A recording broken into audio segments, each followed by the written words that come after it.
Сайн байцгаана уу? Та бүхэндээ энэ өдрийн мэндийг хүргэе. 365 өдөр гайхамшигтай хамт подкастын маань 44 дахь дугаар эхлэхэд бэлэн боллоо. Та бүхний итгэл таанд Панда байна. Be beautiful. Lindsay. За тэгэхээр өнөөдрийн маань perceived амар гоё үг байна. Бас нөгөө хэлсэн хүн маань дахиад л хэдүүлэнд нь өөрийнхөө бүтэн нэрийг үлдээе гэж бодоогүй юм шиг байна.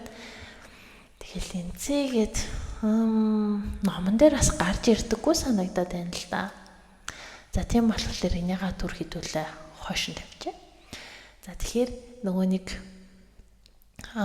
англи хэлний одоо нөгөө ижлэгэн дуудлагатай байх юг ашиглаад хэлсэн үг байна л да. Be beautiful гэд. Уул нэг ингээд сонсоод орчуулах юм бол үзэгсэлэнтэй гэж орчуулж болох гэсэн. Be you гэдэг хэсгийг оруулах юм бол өөрөөрөө бай гэд үзэгсэлэнтэй гэдэг нь ер нь бол өөрөөрөө бай гэсэн үг юм аа гэдэг утгыг илэрхийлж болж байна. Ер нь бол би яг энэтэй бол үнэхээр их санал нийлж байгаа. Миний яг өөрийн маань хувьд ингээд өөрөөрөө байна гэдэг нь жоохон хэцүү санагддаг. Гэхдээ би бас ер нь бол нэлээд хичээж байгаа. Өөрийнхоороо байж бусдын ямар нэг тийм хүлээлтэнд хүрэхгүй байх вэ гэдэг айцаас өөрийгөө ингээд тэм чөлөөлөх, тэм зүйлсийг хийнэ гэд. Тэгээд тэрийг ингээд нөгөө алхам тутамдаа ингээд ухамсарлаад ерөөхдөө ол хийх гэж оролдож байгаа.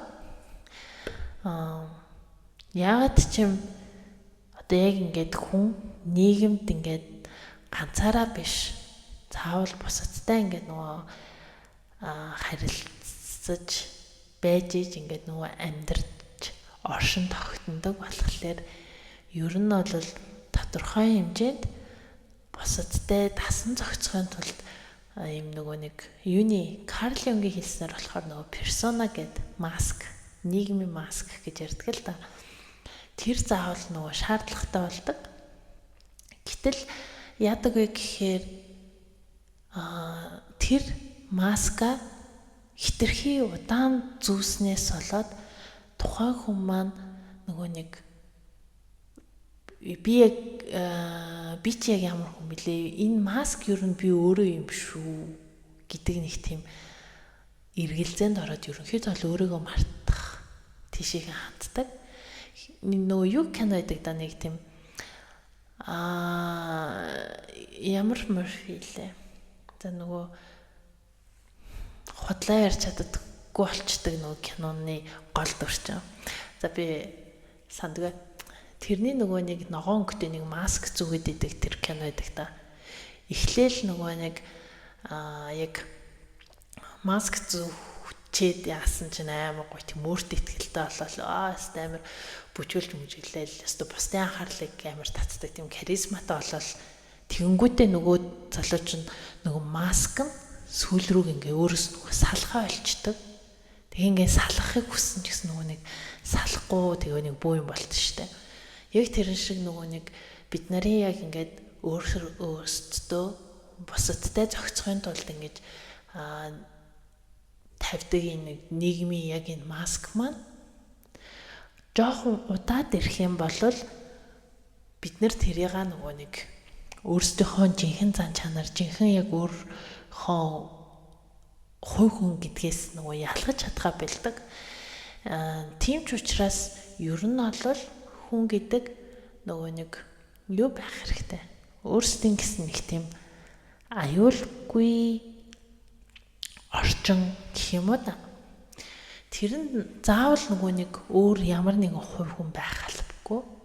Яагаад гэвэл хэрв та өөр бусад хүмүүсийн л хажууд ингээд юу гэдэг өөрийнхөө нэг дотны нэг хүний хажууд л өөрөөрөө байж чаддаг байхаар чинь тэр хүнээсээ та ингээ хамааралтай болчих штэ.